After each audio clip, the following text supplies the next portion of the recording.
We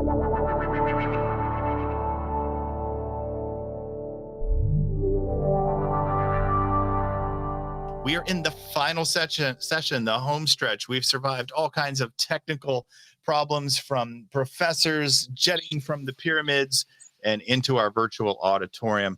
I am joined by Dr. Professor Stephen Quinn and the sponsor of our incredible interactive auditorium, Paul June from Filmocracy in Los Angeles. Paul, if you could put yourself on there.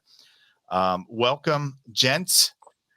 We just had an amazing audio session with a Washington, D.C. reporter and a professor in Cairo, Egypt. So this has really stretched what we can do. And we're really proud to have this and share this with the Mojo community. And thank you, Paul, for doing this. Oh.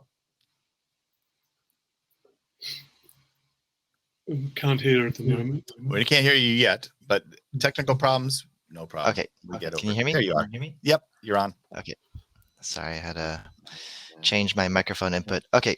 Yeah, we're so happy to be partnered with you, Rob. You've put on such an interesting and cool event. So, any way that we can support you in the future is something that we want to continue to do. And we hope you keep on growing. Thanks. Yeah, it's so brand new that I think people were just, we're just some old journalists stumbling into the future with you.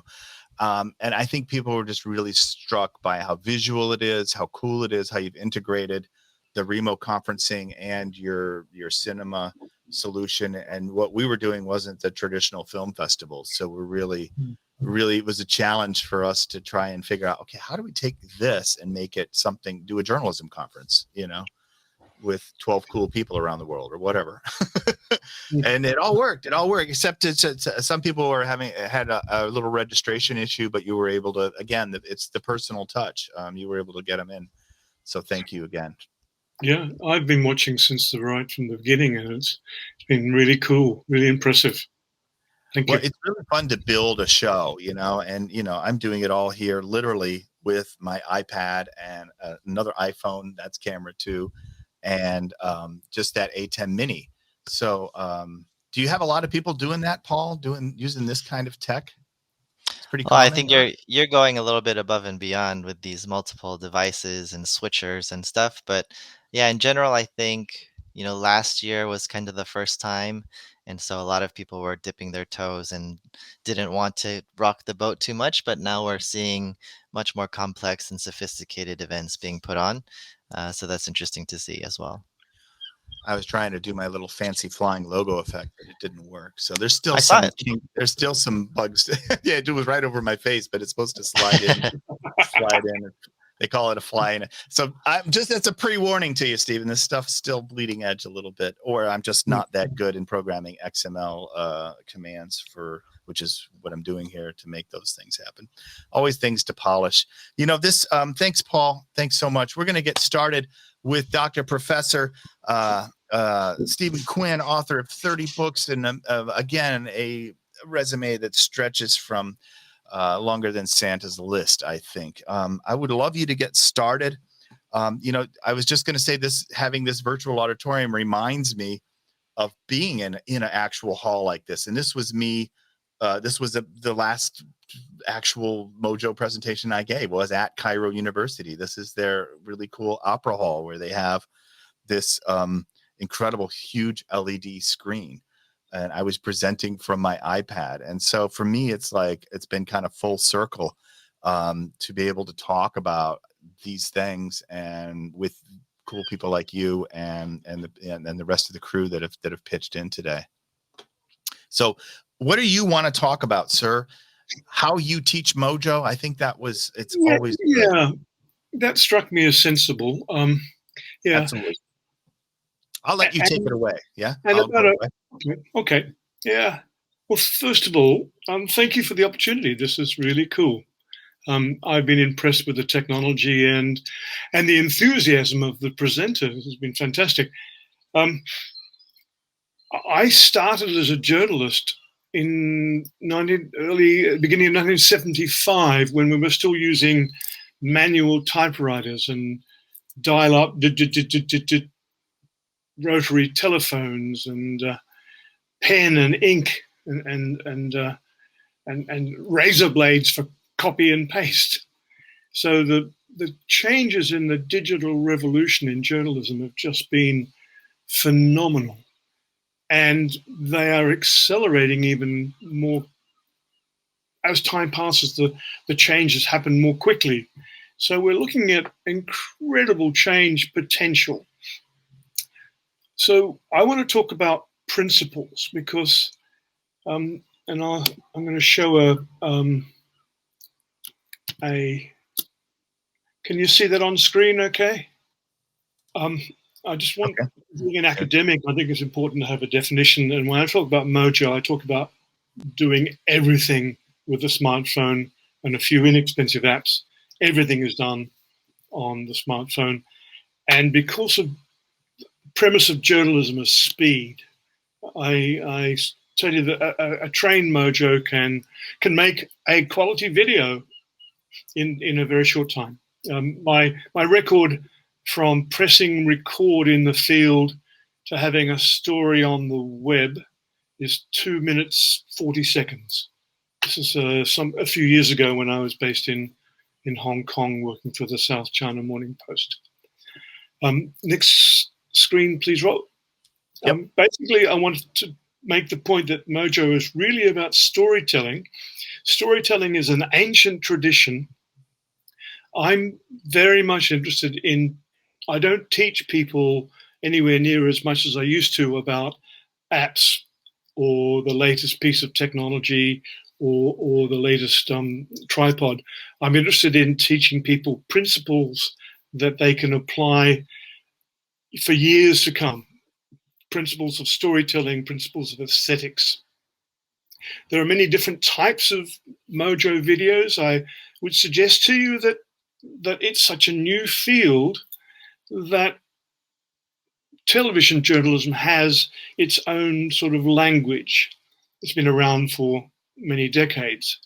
Mojo is so new that there's no real established way of doing Mojo. There's a whole range of ways of doing stories, and there's some examples on the screen. The next slide, please, Rob. Yeah. So remember when you were a child, you started a jigsaw, a multi-piece jigsaw with the edges. And that's how I start teaching Mojo for people who are relatively inexperienced in the process. Next slide, please. This is probably the essence of my talk. If you're looking to do video stories quickly, then this is the process I have developed, which I know works from having been a Mojo since 2007, and as I said, having taught it and practiced it in 9 countries. So I've taught it in 20 countries and done it as a journalist in 9 countries.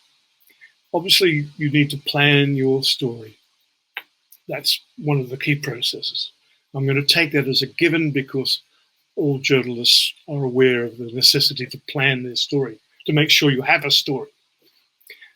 Then in the field, you're filming, you're taking stills and video and audio and gathering it in the field. And then I usually suggest finding a comfortable place, a coffee shop. I've edited under a tree, I've edited under a bridge, anywhere that you can sit and you've got a decent signal and you can sit down and do a rough edit. And I tend to recommend putting pictures down first because video is a visual medium. So do a rough edit of pictures first and then add narration afterwards and adjust the pictures to the narration. It's much easier that way than trying to fit, I think, the other way around. Then you add your music and any special effects you might choose. And then you need to finish off with the final track of any headline or name supers to identify interviewees, any credits and any subtitles if you're using a language other than English. And then save to the camera roll, the hard drive of your mobile phone, and upload. And if you follow this process, I suggest to you, you can produce a video story very, very quickly. Next screen, please, Rob.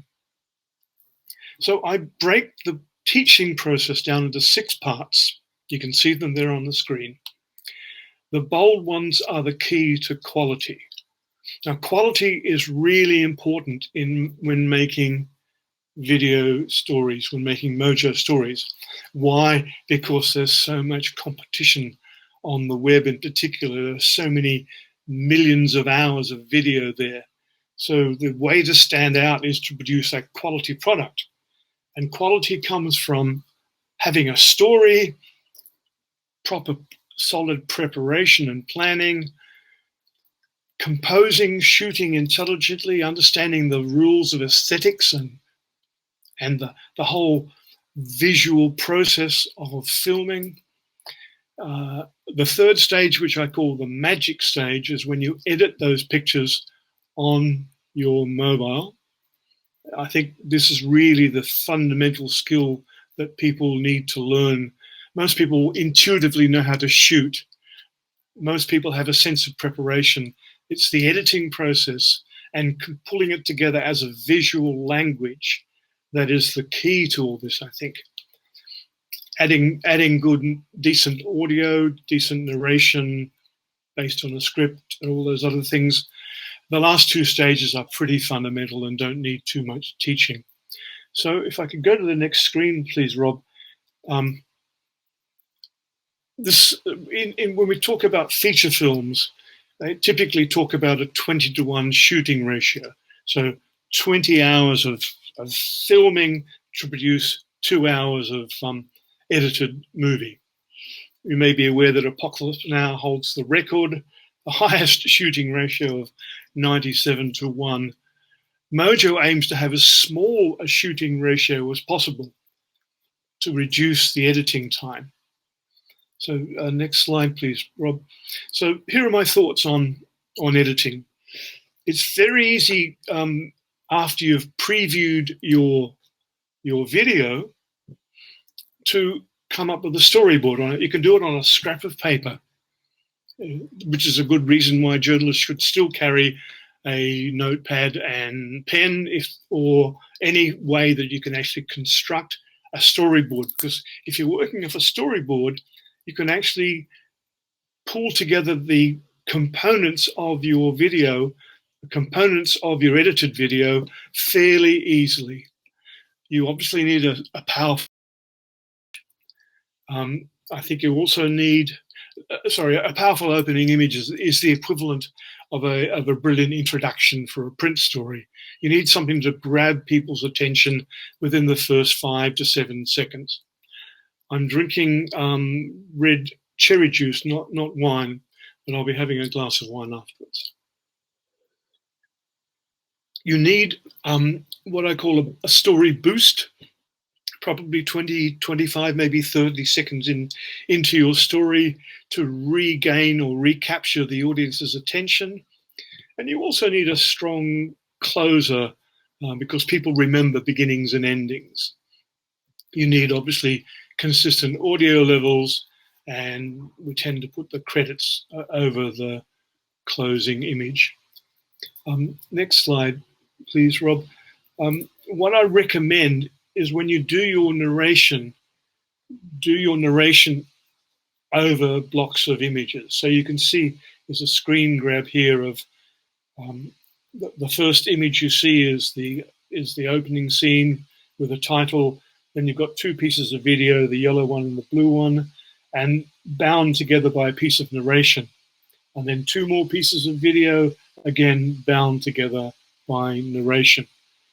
The beauty of that, working on 3 words a second, is it develops a form of rhythm to your narration, which binds the audio and the video aspects of the story together really well. The last few pictures, this is a camera from the Berlin Olympics, as you can see in 1936. It's gigantic. Jump forward to the next screen, which is I'm pretty sure it's the earliest known Mojo kit.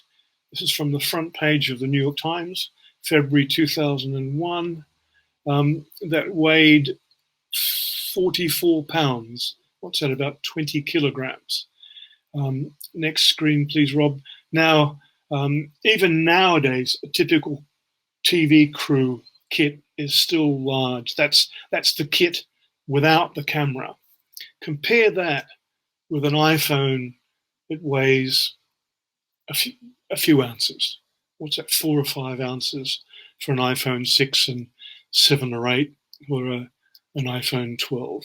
So these are incredibly compact little devices which allow you to do really clever things. You can film from all sorts of different angles and get video really quickly, provided your brain has been trained to control the hands that run the video, which is why it's about education and learning the classical versions of aesthetic study. So you know that you can create a decent piece of visual composition quickly. Next slide, please, Rob. So just to make the point, those notes are available at my personal website. Feel free to use them. And the final screen is just my contact details if people would like to contact me. I spend some of my time each year in Oslo, the rest of the time either in England or somewhere around the planet, teaching people Mojo skills, which I hope will resume again once the pandemic issues diminish. Again, thank you for this opportunity. It's been great. It's been fun. Apologies for those slight technical hitches, but that always happens with new technologies. We go. Yeah, it's a whole new. And Rob, thank you for hosting this. It's been a really impressive event. Well, yeah, thanks. It's been a labor of love. We're all volunteering here. We're doing it to raise money for visual journalism. That's what the Visual Editors Charity was founded for in 2004, as a way to do exactly this, to share knowledge internationally between experts or people who are just seeking expertise and to get better at the craft. That's a lot of fun. Thank you so much again. What I would add, let's just see if there's any questions here in the chat or in the Q&A. Let me check that. Neil, there was a question from Jonathan. Can Neil share his handout for setup? I think he shared in the chat, his handout are actually videos.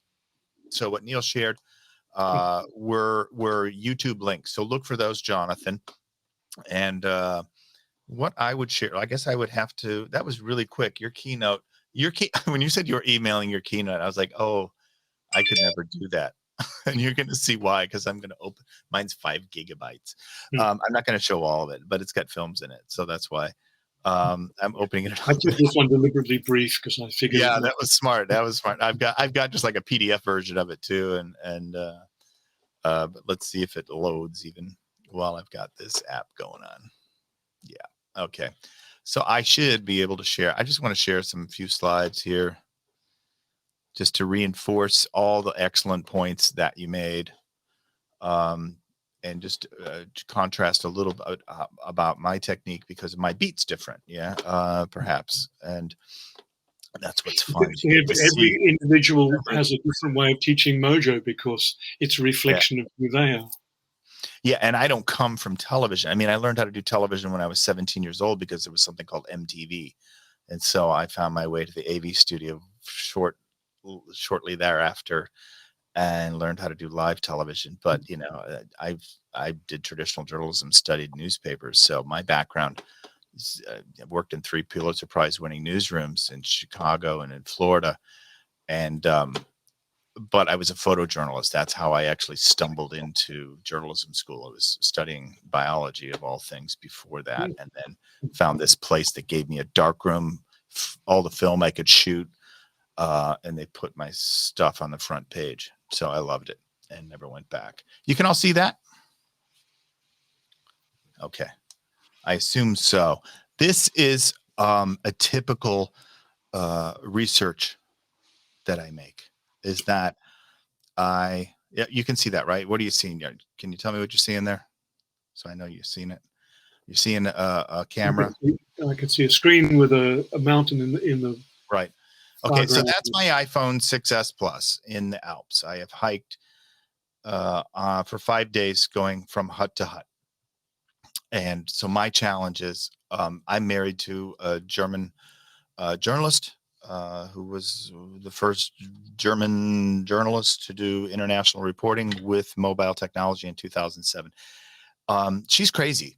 I just want to tell you, she's crazy. I love her. And she takes me to places like this. And so with Mojo, I can take you. That's my reason for a lot of the examples that you see in this and a lot of the examples that I teach with, because that is an unforgiving environment. Every resource, personally, technically, is challenged, is under pressure. And for me, that crucible becomes illuminating, because then I figure out what works and what doesn't. So whether it's in the Alps or whether it's in the Rocky Mountains, I'm going to be finding some way to tell a story using mobile gear. Here's another example. This is the world's highest treehouse. There are many places to go ziplining in Southeast Asia, but the Gibbon experience in Laos is one of the most exhilarating, with some of the tallest and longest zip lines in the world.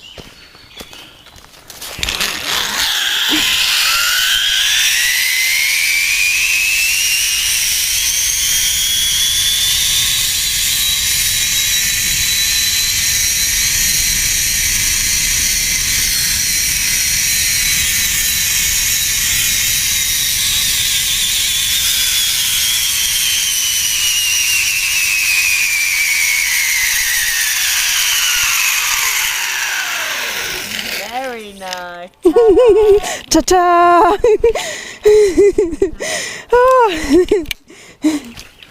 And you're not going to be staying alone in the treehouse. There's really no private rooms other than the bathroom, which of course is open air.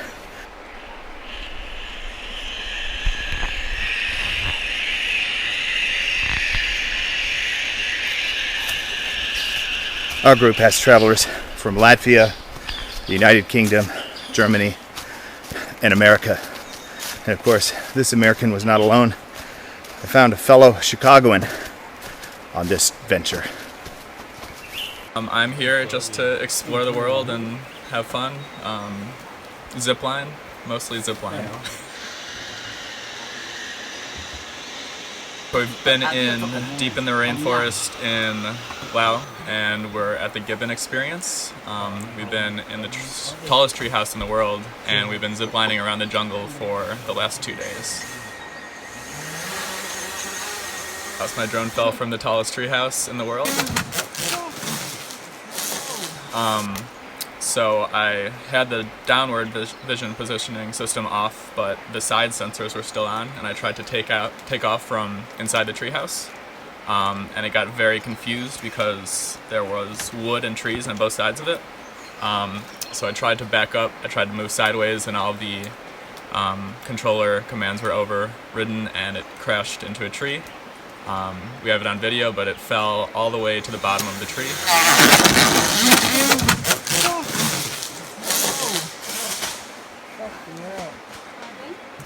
And miraculously was intact and flying this next day. The great thing, I have a Mavic Pro, and the wings fold in, so it hit branches on the way down, and the wings absorbed some of the impact, and it luckily landed upside down, so the gimbal, it was fine. It was the luckiest thing ever. Lives to fly another day. Mm-hmm. And where will the drone go next after this adventure? Next we're going to go to Thailand, the Philippines, and then Bali, so should get some more good nature shots.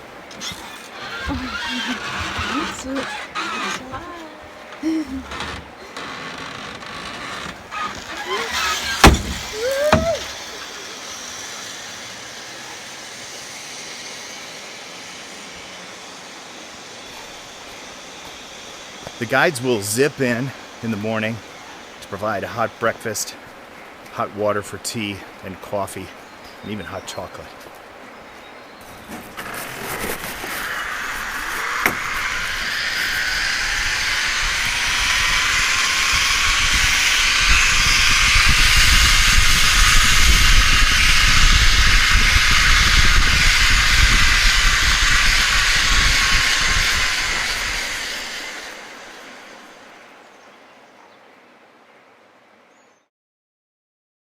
Listen, the story of the treehouse is one that catches students' attention. So the question to students is, this is the backpack that you can take into the world's highest treehouse. It's a 22-liter backpack. It's as large as you can take because you have to zip line. It goes with you. That's the only way you get in and the only way you get out. So the question is, you want to tell that story. You want to share that story. Your Mojo gear has to fit in 1 liter. So what do you pack in your 1 liter bag? Obviously your phone, right? What else? Oh, a little stative, something to hold it. That's be nice. That would be nice. Pretty small. Maybe a little tripod that you can use with it. Also really nice. Microphone. And probably the most, and of course you saw that I did use a GoPro. So that went in my wife's backpack. That's how I cheated. The GoPro and the chest mount harness. And you saw we creatively attached that other little mobile camera to her and to me to get some of those cool shots. And so it's just kind of lucky. We made all these zips. We were editing in the treehouse at night, sitting around with our brand new friends. This was a story that we could only plan to some degree. I could not plan to meet Aiden. I could not plan that Aiden would crash his drone. I didn't even know that he had a drone until we got to the treehouse and he unpacked it. So what I do is I plan for the unexpected. I did bring that GoPro, and I did want to be able to bring in my shots from the GoPro into my iPhone. And yes, you can use the app, but that uses battery power. Battery is one of the resources under stress here. We did bring 2 power banks, one in her backpack, one in mine, so we could recharge our devices because we had 2 days of shooting here on a 3-day trip. This device turned out to be one of the most magical pieces that I brought. This is a way to bring in footage from a chip that's on a GoPro or on a DSLR and get it into my iPhone so that I could cut it. And I was cutting it in LumaFusion. 90% of that film was untouched, cut in the treehouse. I never really came back and polished it because it was just a fun, quick turnaround, and it just had a lot of urgency. So yeah, it could be cleaned up, but for me, it was like, this is that's what we did on that part of the trip. We also made 10 other micro mini docs on a 30-day trip across Thailand and Laos. Okay. So that's just like a daily or a 2-day. That was kind of a highlight of the trip. And that was fun to do. And that's kind of a fun way to teach, is to take people and say, you don't have everything, but do you have a story? Can you find a story? Of course, I planned on, filming whatever we found. And we'd pre-planned a little bit for the GoPro. We knew we'd be ziplining, but we didn't know really what that's like. And here is the edit in LumaFusion. It never was edited on the computer, never. So I like to show that. And because it's so confusing when if you're not trained on a video editor, what am I looking at? Basically, all the blue windows are video, all the green are audio assets, little pieces that get put together. So that's important to know, that you don't take like one video and then cut it up and then try to reassemble it, but it's actually the opposite. Like Stephen was saying, I teach reporters to write with pictures, no picture, no story, then write 2 pictures, and then write with pictures.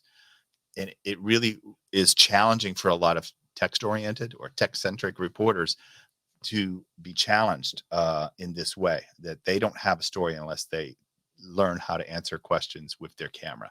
I'm lucky that I have a curious camera. My camera finds stories. I'm always prepared. When I saw that Aiden was unboxing that drone, I was ready. I was thinking about my positions. I was thinking about where could I get this? And then what happened was, what happened. And then I got the shots of him playing with the drone once he had recovered it the next morning. So film is a reconstruction medium. And it's really interesting to work with video editing programs. But what I really like to do is teach people, like Steven says, storytelling. What are the elements? What are your responsibilities as a Mojo to document? What are your possibilities? What is your palette? Well, you have three clear pieces of reporting that you can do in the visual side and 3 in the audio. And the key is to get each of these as best of quality to stand on its own. So being able to start with picture stories makes it possible to write dialogue. Running quality interviews makes it possible to identify the sound bites, look at your pictures, figure out your script. It does get quick, like Steven says, the more you do it, but it's not the first time you do it. That's for sure. You have to make a lot of movies. Sometimes you make a movie or a film, a story, after you've documented. Here is something I want to show you that takes place in New Zealand at the very southern tip of the South Island. The next thing after this is Stewart Island, and the next thing after that is Antarctica. And this is a place of the world that we found ourselves because, once again, my wife is crazy and I just take the pictures on a 60, or yeah, it was a 60, was it 20 kilometers? No, it was 60. Oh my God, I can't even remember. It was all day hiking every day. It was called the Hump Ridge Track. The hump is the first day. You go up to a lodge, and then you go across the ridge the second day. And the third is a track along the beach. And this beach is special because it turns out that I had taken some pictures of something very, very rare. And I was able to then, on a challenge, tell that story. Let me show you the video, and then we'll talk about it.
Okay, so that is a story of a plant that only can be found on two places of planet Earth, on the south coast of New Zealand, on the south coast of Australia.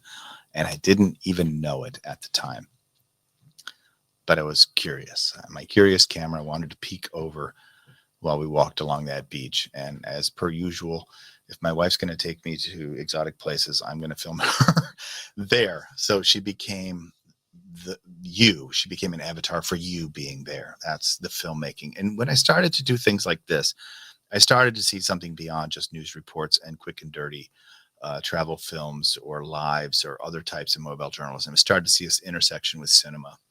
And that's why I came up with the Talk Smartphone to Silver Screen. And that's why it was such a thrill to present it on a huge projection screen in Cairo in a massive theater meant for cinema projection stuff I shot with my phone and GoPro and whatever I can get my hands on that will fit in a backpack.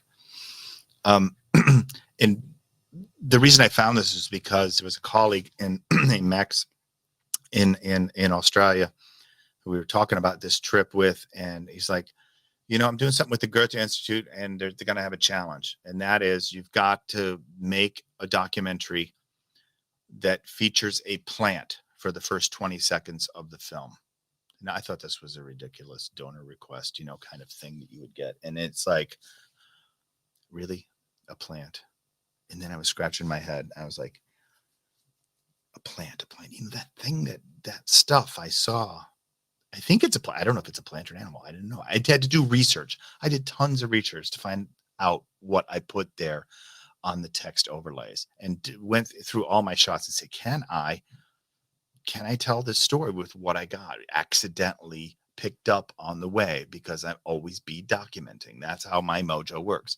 I'm always be documenting.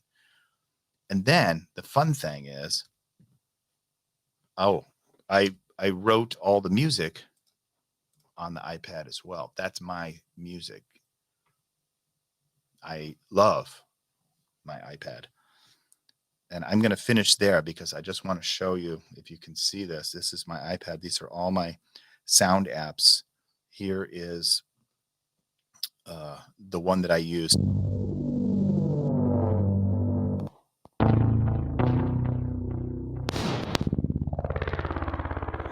And I named all these presets I designed after German verbs because I was studying German at the time.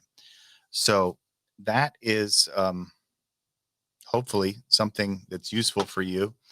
And I think I'll stop sharing at this point and see if that's either put people to sleep or has awakened them. And Stephen, I don't know if you're still there, but you can come back. And if you guys have any comments or questions about teaching Mojo, especially cinematic mode, because that's what brought us to this moment, that film and that journey of, I was just making films for teaching students.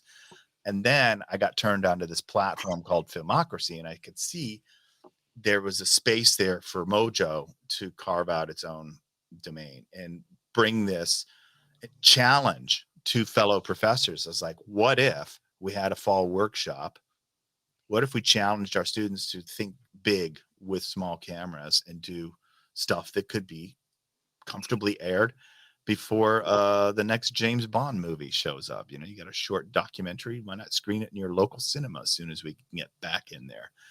And then we've, got a film festival. We got a red carpet in the spring. It kind of works with the academic calendar to motivate people. So that became the project I brought to the board at Visual Editors, saying, what if I have crazy ideas? What about this one? And so that's why we're doing this. Does that make sense? Everyone can hear me? It's deadly quiet out there. Yeah, I love that line about think big with small cameras. Yeah, I've been saying that because I wasn't with the phone. I was doing it with point and shoot cameras. I went to a conference in Moscow, the World Editors Forum. I had pitched the guy. I said, look, I've got this little pink Lumix camera I picked up in Singapore, and actually the video is pretty good. And what if I did all my reporting with this little pink Lumix and did a little presentation, and we did some live updates, and they were blown away. These are all editors. They couldn't believe it, So it all started, that was literally the most obnoxious small camera you could think of to take to a serious journalism conference and do Mojo. Yeah. Any questions, guys? Let me see. There's the chat here. I should see. I think people are putting questions.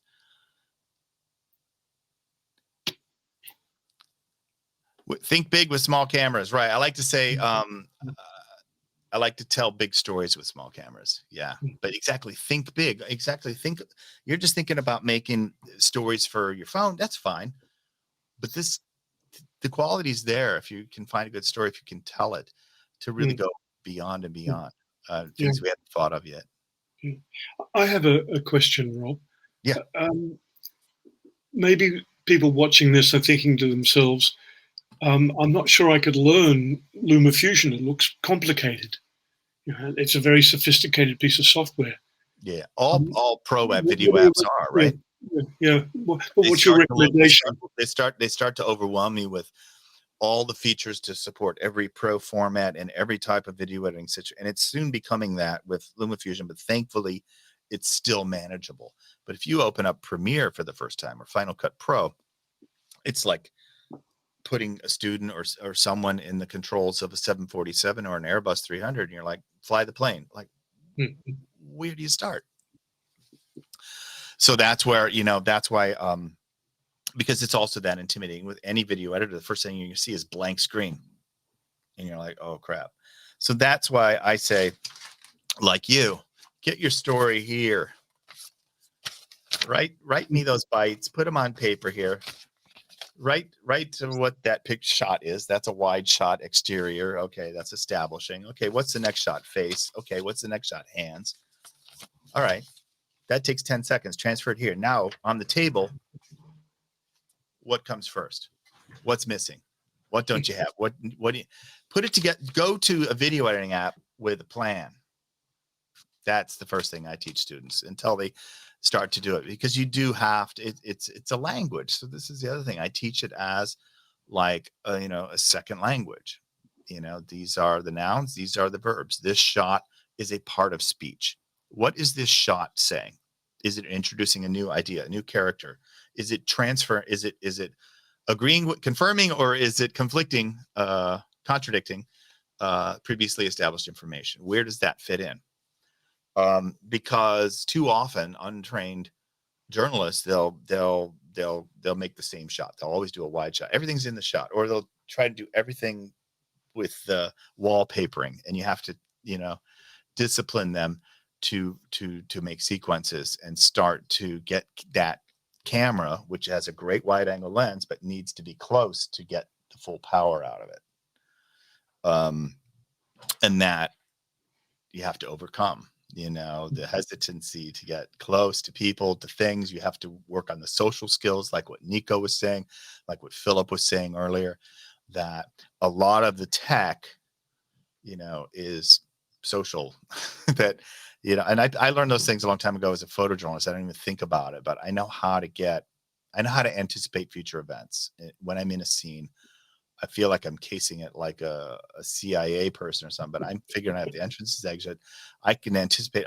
All I'm trying to figure out is, where do I need to be to capture what's about to happen if it happens? Where do I need to be? Okay, take the phone out of the pocket, wipe it clean. Okay, get the camera app open, get into manual mode. Okay, make myself as stable. If that's all I got, make myself as stable as possible. And that's what I'm doing while hiking, or in the world's highest tree house, or at steam geysers in Chile, or paragliding over Iquique, or whatever crazy thing else my wife comes up with that I have to document and share with you so that you believe me. And know that I haven't started drinking yet. I've just got some tea here. So I've started. I've poured myself a glass of wine. But I think soon it's Fire Robin. Yeah. So thanks. Yeah. I think we're getting to the end. Premiere is extremely scary to work with, like all Adobe stuff. You have to use it every day. Now, that's true. It's funny. You'd think I would be good at Premiere because I used Illustrator and Photoshop when they were in beta back in the 1980s. There was something called Illustrator 88. Can you guess what year that was? 1988. And I still use a really old version of Illustrator. I don't use the cloud, but I was able to design the show graphics that you saw, that festival map using that. And same with Photoshop. I still, and those kind of work. But then Premiere, it has a whole different paradigm. And After Effects, I just can't do anything in those programs. But thank God for LumaFusion, because I know what I want.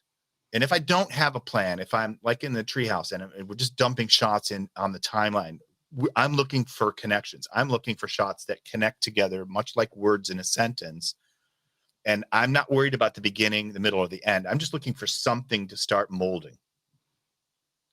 What is this scene? What is this activity? Is there enough shots is it complete? Can I get a complete idea together with 3 or 4 shots? And I don't know where that is yet. Much more organic that way. I throw things down, play with it a little, but not all my clips. I'm going to say, okay, those zipline sequences, what do we got? Let's try to do the zipline sequence. Okay. Oh, well, we're missing, it would be great. We're going to get those drone shots from Aiden tomorrow, and that'll help. So I'm already editing while I'm in the field, because my chance to get those shots that might be missing are going to evaporate really quickly. So I'm working really, really hard to chop and to really examine what I've got while I have that opportunity. So before I leave that scene, so I will start and edit here. I'll often finish it here, but I may also then just airdrop it over to my iPad, where I've got LumaFusion here, still playing my synthesizer, where I've got LumaFusion here and a much bigger canvas and the pencil, So now when I go in, and now we just bites away. This doesn't end. The Mojo trek never ends. We just bicycled to Budapest. We did 1,000-kilometer bike ride over 28 days. We took a drone this time. I live blogged it every day with shots, with short little scenes like this. If you go to robbmontgomery.com, you'll see it. Bicycle to Budapest. That's just me and my wonderful wife, who's insane. And we have tour bikes. This isn't the first time we did it. But before I went out, I created these types. And that's what's cool, is if you want to spend more time, if you do like to do animation and some more kind of theatrical stuff, you can do that right in here in LumaFusion, and you have enough layers to do it. And this is all prep. So I did this before going. Again, I know Photoshop and Illustrator, so I knew I could build, and I used to be a designer at a newspaper too. So I knew a couple things about graphics, and I know nothing about animation, but I knew I could make a poster. And basically LumaFusion, once I created this poster, this background, then I can bring in animated text. And if I built the poster, then all I had to do was save out the different layers out of Photoshop and or Illustrator here.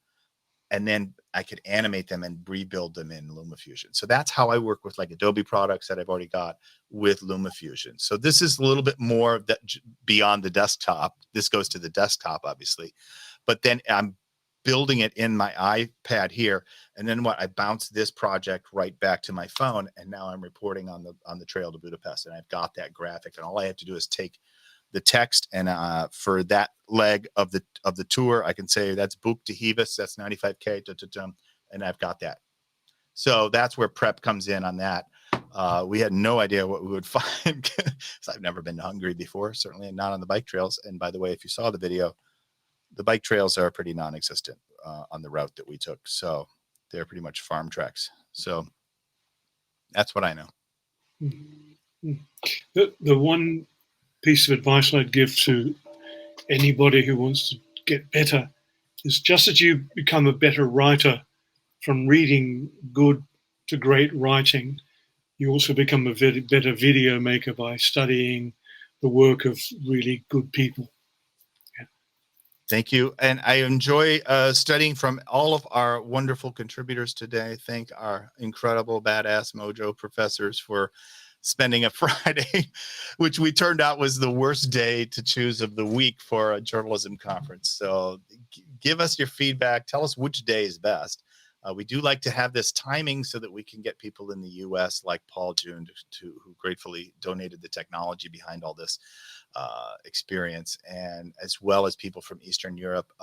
We could even fill the calendar, flip it upside down, and start earlier in the day from the other side of the world. I'm sure we got names. We can do this again.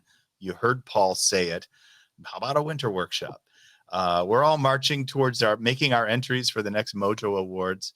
And so I can't wait to see what comes over the transom early next year. And if we want to do more Mojo workshops, more specialty workshops, drone workshop, 360 workshop, storytelling workshop, writing script, narration, we can do all that stuff in this incredible venue.